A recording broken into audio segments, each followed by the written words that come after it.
Welcome to കുങ്കുസ് world. എല്ലാവർക്കും കുങ്കുസ് വേൾഡിലേക്ക് സ്വാഗതം. നമ്മൾ ഇന്ന് ഉണ്ടാക്കാൻ പോകുന്നത് ഒരു ചിക്കൻ ബിരിയാണിയാണ്. ഇതിലും എളുപ്പത്തിൽ ചിക്കൻ ബിരിയാണി ഉണ്ടാക്കാൻ പറ്റുമോ എന്നുള്ളത് സംശയമാണ്. അപ്പോൾ നമുക്കിതിന് ആവശ്യമായിട്ടുള്ള സാധനങ്ങൾ ഇപ്പം ചില സമയത്തൊക്കെ നമ്മൾ വീട്ടിൽ ചിക്കൻ കറി വെച്ചിട്ടുണ്ടെങ്കിൽ അതിൻ്റെ ബാക്കി കുറച്ച് കാണും. അപ്പം അങ്ങനെ ബാക്കി വന്ന ചിക്കൻ കറിയാണിത്. ഇത് ഏകദേശം ഒരു 1.5 കപ്പോളം ചിക്കൻ കറി കാണുന്നത്. നമുക്ക് ആ ചിക്കൻ കറിയുടെ ആ ഒരു ടേസ്റ്റ് ഈ ചോറിൻ്റെയും ബിരിയാണിയുടെയും ചോറിൻ്റെ കൂടെ വരുമ്പോൾ എങ്ങനെ നല്ലൊരു ടേസ്റ്റി ആയിട്ടുള്ള ബിരിയാണി ആയിട്ട് മാറുന്നതാണ് നമ്മളിപ്പോൾ കാണാൻ പോകുന്നത്. ഇതിന് നമുക്ക് ആവശ്യമുള്ളത് ഒരു 6-7 അല്ലി വെളുത്തുള്ളിയും ഒരു ഇഞ്ചി, ഇത്രയും നീളമുള്ള ഒരു ചെറിയ കഷ്ണം ഇഞ്ചിയും കൂടെ ചതച്ച് വെച്ചതാണിത്. ഇത് രണ്ടും കൂടെ ചതച്ചപ്പോൾ ഒരു ടേബിൾ സ്പൂണേ ഉള്ളൂ. പിന്നെ നമുക്ക് ഒരു ഉള്ളി, ഒരു മീഡിയം സൈസുള്ള ഒരു സവാള, പിന്നെ ഒരു ചെറിയ തക്കാളി, പിന്നെ നമുക്ക് ആവശ്യത്തിന് മല്ലിയിലയും പുതിനയിലയും കൂടെ. പിന്നെ നമുക്ക് മസാലപ്പൊടിയായിട്ട് വേണ്ടത് ഒരു 1.5 ടീസ്പൂൺ ചിക്കൻ മസാല, കുറച്ച് മഞ്ഞൾപ്പൊടി, പിന്നെ ഗരം മസാലയും നമുക്ക് ആവശ്യമുണ്ട്. പിന്നെ ഞാനിപ്പോൾ എടുത്തിരിക്കുന്നത് ജീരകച്ചമ്പ എന്ന് പറയണ അരിയാണ്. ഇത് ഞാനൊരു 1.5 ഗ്ലാസ് അരി എടുത്തിട്ടുണ്ട്. അപ്പോൾ നമുക്ക് ബിരിയാണി ഉണ്ടാക്കാൻ തുടങ്ങാം. ഇതിന് നമ്മൾ ആദ്യം ഒരു 2 ടേബിൾ സ്പൂണോളം വെളിച്ചെണ്ണ ഒഴിച്ച് നമുക്ക് കുറച്ച് നെയ്യും കൂടെ ഇതിന് ആവശ്യമുണ്ട്. അരിഞ്ഞു വെച്ചിരിക്കുന്ന ഉള്ളി, ഒരു മീഡിയം സൈസുള്ള ഒരു ചെറിയൊരു ഉള്ളി, ഇതൊന്ന് നല്ലോണം ഒന്ന് വഴറ്റി കൊടുക്കാം. ഇതാ ജസ്റ്റ് നമുക്ക് ആ അരിക്കും കൂടെ ചേർത്തിട്ടുള്ള മസാല ഉണ്ടാക്കാൻ വേണ്ടിയാണ് ഇപ്പം ഈ ഒരു ഉള്ളിയും തക്കാളിയും ഈ വെളുത്തുള്ളി ഇഞ്ചി നമ്മൾ വഴറ്റണേ. ചിക്കൻ നമ്മൾ ഓൾറെഡി കറി വെച്ചിരിക്കുന്നതായ കാരണം ചിക്കൻ്റെ കഷ്ണങ്ങളിലേക്ക് നല്ലോണം എരിവും മസാലയും നമ്മൾ എന്തൊക്കെ ഇട്ടാണോ വെച്ചിരിക്കണേ അത് നല്ലോണം പിടിച്ചിരിക്കണതാണ് നേരത്തെ തന്നെ. അപ്പം നമ്മളത് ഇതിൻ്റെ കൂടെ മിക്സ് ചെയ്യുമ്പോൾ ഒരു ഭയങ്കര രസമായിരിക്കും. ഈ ചോറിൻ്റെയും മസാലയുടെയും കൂടെ ആ ചിക്കൻ്റെ കഷ്ണങ്ങൾ ഇട്ട് വേവിക്കുമ്പം ഒരു ഭയങ്കര ടേസ്റ്റാണ്. ഉള്ളി ഒന്ന് വാടിയിട്ടുണ്ട്, കണ്ടോ, ഇത്രയും നമുക്ക് വാടിയാൽ മതി. എടുത്ത് വെച്ചിരിക്കുന്ന ഇഞ്ചിയും വെളുത്തുള്ളിൻ്റെ ചതച്ച് വെച്ചിരിക്കുന്നത് 1 ടേബിൾ സ്പൂണോളം ഉണ്ട്. ഈ ഇഞ്ചിയും വെളുത്തുള്ളി അത് നമുക്ക് നല്ലോണം ഇട്ട് ഒന്ന് വഴറ്റി അതിൻ്റെ പച്ചമണം ഒന്ന് മാറ്റിയെടുക്കാം. അത് ഇങ്ങനെ വാടുമ്പോൾ തന്നെ നമുക്ക് അതിൻ്റെ കൂടെ ഈ തക്കാളിയും കൂടെ നമുക്ക് ചേർത്ത് കൊടുക്കാം. അതവിടെ ഇങ്ങനെ ഒരു സൈഡിൽ ഇരുന്ന് ഇങ്ങനെ ആയിക്കോളും. കുറച്ച് സാധനങ്ങളല്ലേ നമ്മൾ എടുത്തിട്ടുള്ളൂ. അപ്പോൾ ഈ തക്കാളിയും കൂടെ നമുക്ക് ഇതിൻ്റെ സൈഡിൽ ഇട്ട് കൊടുക്കാം. ഈ തക്കാളിയും കൂടെ ഇവിടെ കിടന്ന് നല്ലോണം ഒന്ന് ആവട്ടെ. അത് നല്ലോണം റെഡി ആയിട്ടുണ്ട്. നല്ലോണം തക്കാളിയും ഉള്ളിയും ഇഞ്ചിയും വെളുത്തുള്ളിയും ഒക്കെ നല്ലോണം ഒന്ന് ഉടഞ്ഞ് നല്ലോണം മിക്സ് ആയിട്ടുണ്ട്. ഇഞ്ചിയുടെയും വെളുത്തുള്ളിയിലും പച്ചമണം ഒക്കെ മാറി ഇത് റെഡി ആയിട്ടുണ്ട്. നമുക്കിനി ഇതിനകത്തേക്ക് എടുത്ത് വെച്ചിരിക്കണ ചിക്കൻ മസാലയും മഞ്ഞൾപ്പൊടിയും കൂടെ ചേർത്ത് കൊടുക്കാം. അത് ചേർത്ത് അതിൻ്റെ പച്ചമണം ഒന്ന് മാറുന്നവരെ നമുക്കൊന്ന് നല്ലോണം ഇളക്കി കൊടുക്കാം. അതിൻ്റെ പച്ചമണം മാറിയിട്ടുണ്ട്. നമുക്കിനി ഇതിനകത്തേക്ക് ഈ നേരത്തെ എടുത്ത് വെച്ചിരുന്ന ഈ ചിക്കൻ കറി നമ്മൾ ഇതിനകത്തേക്ക് ഇപ്പം ചേർത്ത് കൊടുക്കാം. ഇനി ഇത് ഈ ഉണ്ടായിരുന്ന ഉള്ളിയുടെയും തക്കാളിയുടെയും ഈ മസാലക്കൂട്ടിൻ്റെ കൂടെ ഇത് നല്ലോണം ഒന്ന് നമുക്ക് ഇളക്കി യോജിപ്പിച്ച് കൊടുക്കാം. നമുക്കിത് ഇങ്ങനെ ചിക്കൻ കറി അല്ലാതെ നേരിട്ട് ചിക്കൻ പീസസ് ഇട്ടിട്ട് അങ്ങനെ ഈ അമ്പൂർ ബിരിയാണി ഒക്കെ ഉണ്ടാക്കുന്നത് അങ്ങനെയാണല്ലോ, നേരിട്ട് ചിക്കൻ ഇട്ട് വേവിച്ച് അതിനകത്തേക്ക് അരി ഇട്ടിട്ട്. പക്ഷെ നമ്മൾ ഈ ചിക്കൻ കറി ഇട്ടിട്ട് ഉണ്ടാക്കുമ്പോൾ അതിനൊരു പ്രത്യേക ടേസ്റ്റാണ്. 1 ടേബിൾ സ്പൂൺ നെയ്യ് ചേർത്ത് കൊടുക്കാം.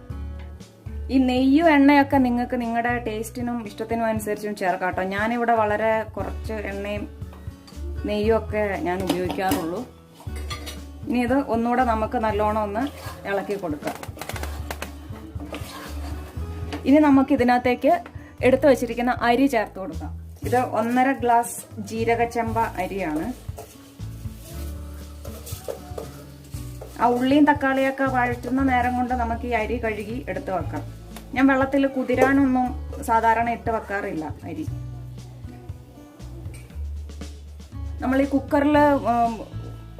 കുക്കറിന്റെ പ്രഷറിൽ വേവിക്കുന്ന കാരണം നമുക്കത് കുതിരാൻ വെച്ചില്ലെങ്കിലും കുഴപ്പമൊന്നുമില്ല. ആ സമയത്തിന് കറക്റ്റ് ഒറ്റ വിസിലും കൊണ്ട് തന്നെ ഇത് റെഡി ആയിക്കോളും. ഇനി നമുക്ക് ഈ ചിക്കൻ്റെ മസാലക്കൂട്ടിലേക്കും നെയ്യിലേക്കും ഒക്കെ ഈ അരി നല്ലോണം ഒന്ന് മിക്സ് ചെയ്ത് കൊടുക്കാം. അപ്പോഴത്തേക്ക് നമ്മൾ ഇതിനകത്ത് ചേർക്കാനുള്ള വെള്ളം ഒന്ന് ചൂടാക്കി വെക്കണം കേട്ടോ. അത് ഞാൻ ഓൾറെഡി അവിടെ ചൂടാവാൻ വെച്ചിട്ടുണ്ട്. ഈ 1.5 ഗ്ലാസ് അരിക്ക് ഈ ചിക്കൻ കുറച്ച് ഡ്രൈ ആണ്, എന്നാലും ചിലപ്പോൾ കുറച്ച് വെള്ളം ഇറങ്ങാനുള്ള ചാൻസ് ഉള്ളത് കാരണം ഞാൻ ഈ 1.5 ഗ്ലാസ് അരിക്ക് 2.5 ഗ്ലാസ് വെള്ളമാണ് എടുത്തിരിക്കണം. ഇനി ഇതിനകത്തേക്ക് നമ്മൾ ആവശ്യത്തിനുള്ള ഉപ്പ് ചേർത്ത് കൊടുക്കാം. ചിക്കൻ കറി ഓൾറെഡി നമ്മൾ പറഞ്ഞല്ലോ കറിയാണ്.